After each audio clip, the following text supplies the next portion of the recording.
नाशिकच्या अंबड परिसरात असलेल्या वेअरहाऊसमध्ये सध्या ईव्हीएम मशीन ठेवण्यात आलेले आहेत आणि सगळ्यांनाच प्रतीक्षा आहे ती 4 तारखेच्या निकालाची।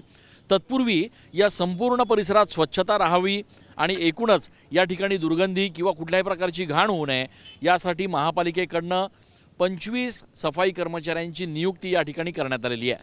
आपण जर हा संपूर्ण परिसर बघितला तर पोलिसांचा कडेकोट बंदोबस्त जो आहे तो या ठिकाणी तैनात आहे। कोणालाही आतमध्ये प्रवेश दिला जाऊ शकत नाहीये। मात्र अशा परिस्थितीमध्ये या परिसराची स्वच्छता देखील राहील याची काळजी प्रशासनाच्या वतीने घेतली जाते आणि 25 सफाई कर्मचाऱ्यांना या ठिकाणी विशेष पास बनवून देण्यात आलेले आहेत आणि त्याच कर्मचाऱ्यांना फक्त आतमध्ये सफाईसाठी 3 सत्रांमध्ये सोडलं जात आहे।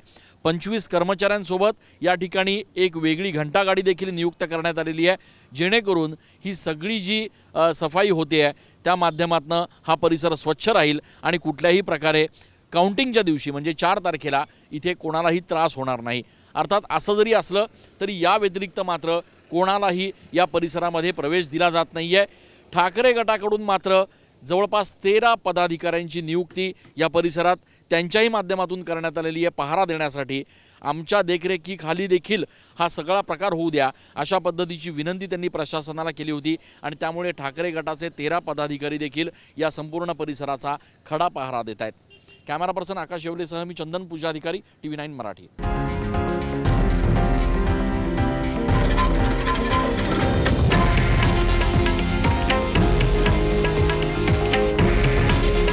हे आहे देशातील नंबर 1 न्यूज नेटवर्क आणि आपण पाहत आहात TV9 मराठी। काळजी तुमची, हित महाराष्ट्राचं।